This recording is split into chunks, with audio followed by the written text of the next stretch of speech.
She's going to talk on inguinal bubo. She is, besides being a very prominent gynecologist of Northwest Delhi, she's a great singer and a very great artist. Over to you, Dr. Meenakshi Singla, for inguinal bubo. And my seniors, today I'm presenting my talk on inguinal bubo. Already my talk has been much covered by Dr. Jyoti presentation.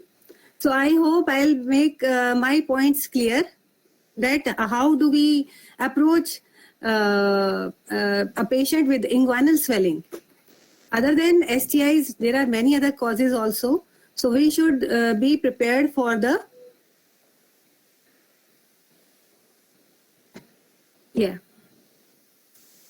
So inguinal bubo, already we know that syndromic approach, as we have talked, Dr. Jyoti has elaborated so much about syndromic approach. So syndrome has already been discussed because there are different organisms that cause STIs and give rise to only limited number of symptoms with overlapping clinical appearances. So WHO and CDC and NACO, they recommend that use flow charts to guide the diagnosis and treatment as we have already seen in the previous slides. And syndromic approach is most appropriate because it offers treatment at the first visit. Partner treatment is also required, and HIV and syphilis testing should be offered. So, and HIV, as we all know that there is the common mode of transmission with STI and HIV. And they may coexist, and single infection increases the HIV transmission by 4 to 8 times. So what is an inguinal bubo? Inguinal bubo is an enlarged inguinal lymph nodes with abscess associated with sexually transmitted infections. And the main causes, as already discussed in the ulcer talk also, lymphogranuloma venereum serovariant L1, L2, and L3 caused by chlamydia trachomatis. Then there is a bacillus called Haemophilus ducreyi, as we generally know as chancroid or granuloma inguinal, then Klebsiella granulomatis zonovenosus, and Treponema pallidum, that is syphilis. Then there are other causes than STIs. As Dr. Kishore has asked that some other diseases may also present as inguinal lymphadenopathy, and these first of 4 of these are the zoonosis that is prevalent in some parts of world. So we must look out for those things like bubonic plague, ulceroglandular fever, undulant fever, Pasteurella multocida. So these must be looked if there is an outbreak in some areas. Genital scabies with secondary bacterial infection, then pediculosis pubis, then pyogenic cellulitis leg, and atypical mycobacterial infection, lymphomas, leukemias, then persistent generalized lymphadenopathy of AIDS, and metastasis from cancer of pelvic organs. These may also lead to inguinal lymph node enlargement. So we have already seen that the essential steps in STI care management, that we should look for the history, then examine, then diagnosis is made, then we go for treatment, then 5 C's, that contact tracing, compliance of the treatment, confidentiality, condom use, counseling. So this is the flow chart of this inguinal bubo treatment, that any patient complaining of inguinal swelling, you should take a history. So history is the most important thing, because the appearance of symptoms from the point of intercourse or the last exposure, that determines the diagnosis. Then examination, you have seen that inguinal or femoral bubos are present, maybe unilateral or bilateral. And if we see any ulcer, if there is ulcer, then use the genital ulcer chart, as madam has said. If there is no ulcer, then we go for syndromic approach for LGV, granuloma, and chancroid, and aspirate the bubos if fluctuant, and educate on treatment compliance. And this is the most important slide, very much discussed, that these are the causes of ulcers and lymphadenopathy. First and foremost, herpes simplex. We have already seen there are multiple painful ulcers. Then it has the shortest incubation period, about 2 to 7 days. Then there is a lymphadenopathy, which is reactive painful lymph nodes are common. Syphilis, it's a singular ulcer, painless ulcer, hard ulcer. 7 to 90 days is the incubation period, usually painless, and there is firm, rubbery, non-tender, regional, discrete lymph nodes. Then there is chancroid, LGV, and granuloma inguinal syndrome. So these are the incubation periods. 3 to 10 days is the incubation period in chancroid and LGV. There is ulcer present in chancroid because ulcer doesn't heal and it leads to lymphadenopathy 50% cases maybe unilateral inguinal lymphadenopathy and may form buboes and ulceration. In LGV, usually painless ulcers disappear soon and after 2 to 4 weeks there is large painful fluctuant lymph nodes. Then granuloma inguinal, there is an exuberant progressive ulcer with rolled out edges, usually painless ulcer, slightly longer incubation period, and pseudobubos are formed that I'll discuss later. And this is the kit which is provided by Suraksha Clinic, as we have already seen. The 7th kit, that is kit number 7, is for inguinal bubo. It clearly says swelling in inguinal region may be painful, any preceding history of genital ulcer or discharge, systemic symptoms like malaise or fever, and the 2 drugs which we give is azithromycin 1 gram stat along with doxycycline twice daily for 21 days. So this is a question I have put up, that a 25-year-old heterosexual man presented with bilateral lymph nodes with few ruptured sinuses in inguinal area had a small painless ulcer few days back which has disappeared. He had multiple sex partners in last 2 to 3 months. Examination shows enlarged tender lymph nodes bilateral with matting with sinuses. So what is the commonest diagnosis, or what is the usual diagnosis or most appropriate diagnosis? From the previous slides, you know that it is LGV, that is lymphogranuloma venereum. This is the picture of, above the picture shows the discharging sinus of lymph node, and the below picture shows it has healed with fibrosis.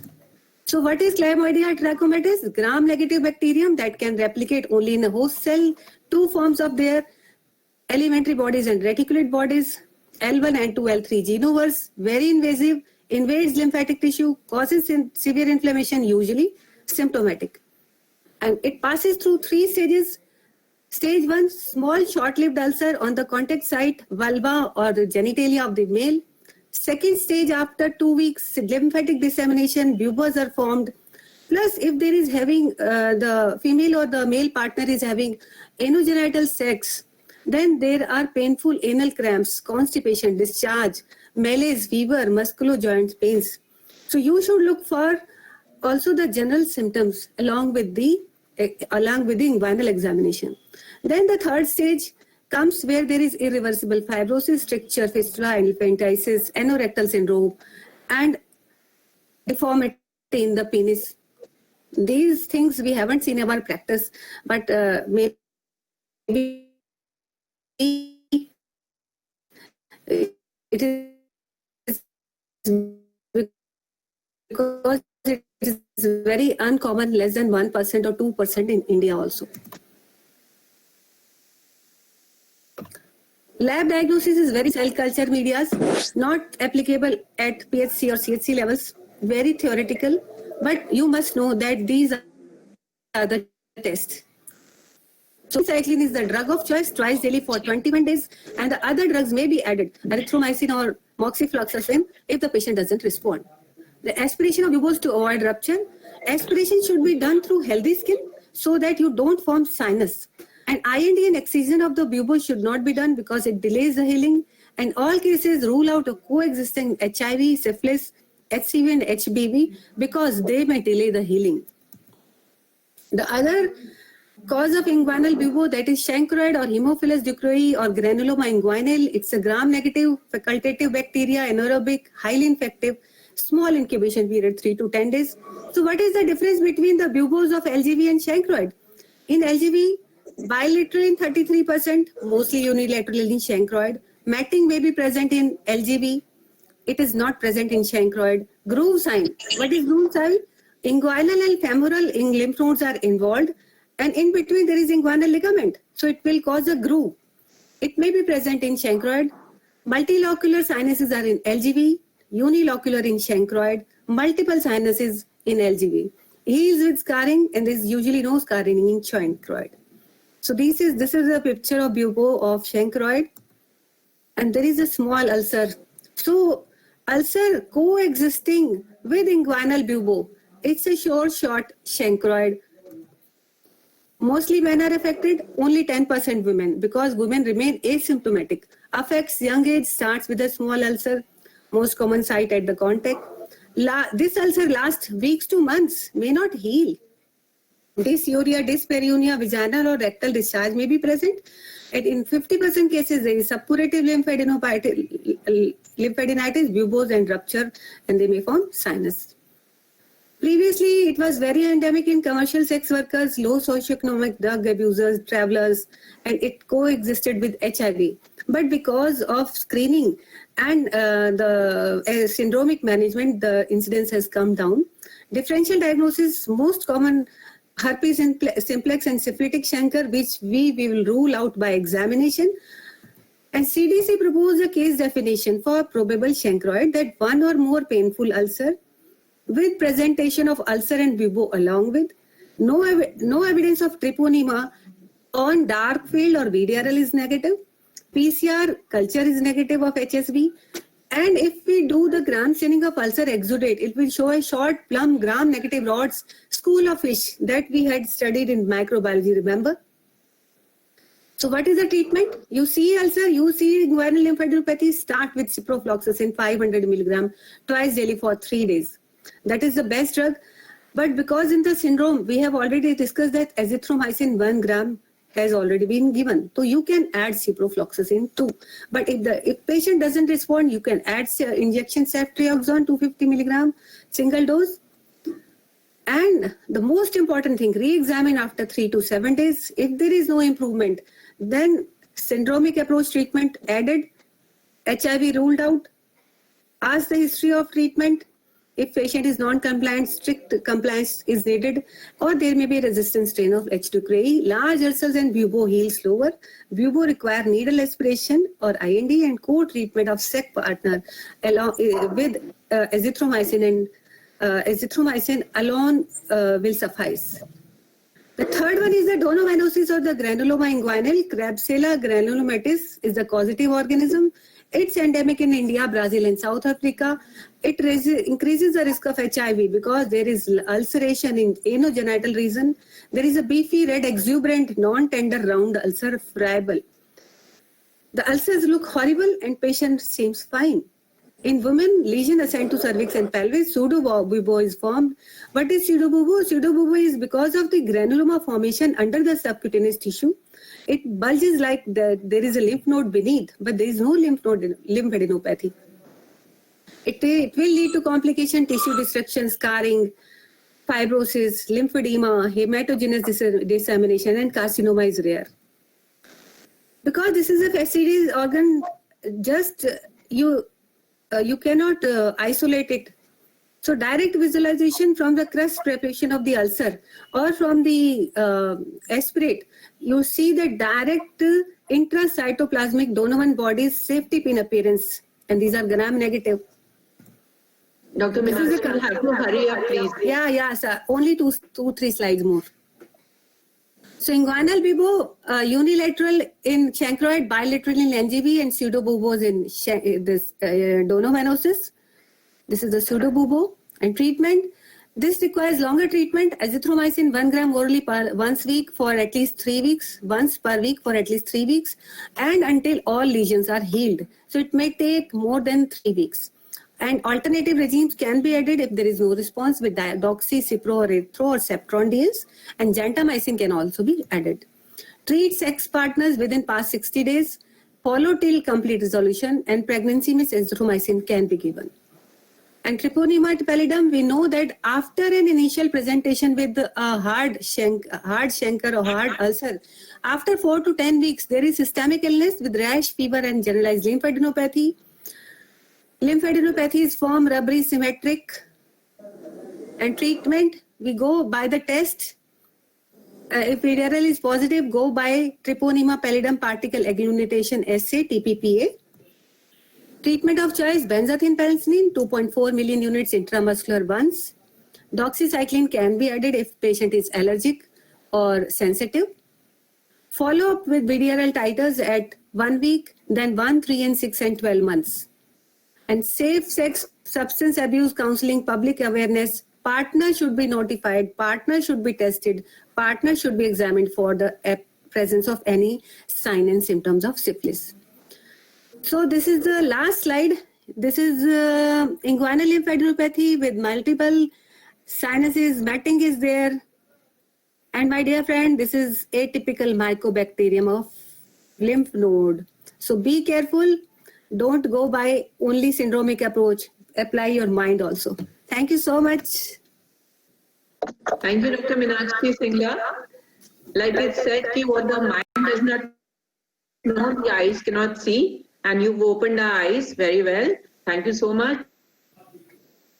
Dr. Ruby Bansal, expert comments. Yeah, very lucid presentation, Dr.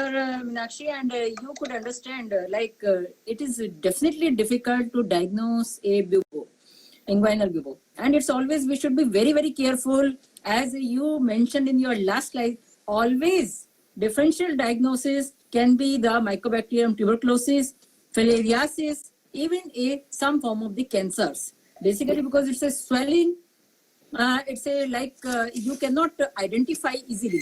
So two important points are mandatory in this as a strict follow-up. If you have done the syndromic management, but the follow-up is must, because if we are dealing with any other thing, syndromic management will not help. Yeah. And we can miss the diagnosis of something else, maybe the tuberculosis or maybe the filariasis or maybe some cancers.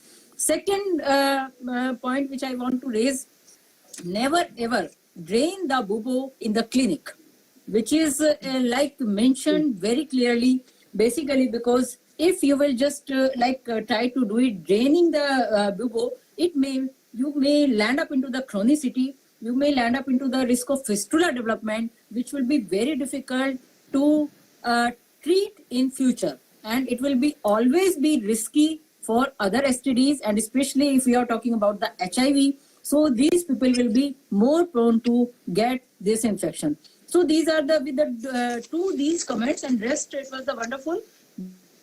Basically because you have to manage. So management is not easy, but always keep your eyes and mind open while dealing with the bubo. Yeah. Thank you. Thank you. Yeah, thank you. Thank you, Dr.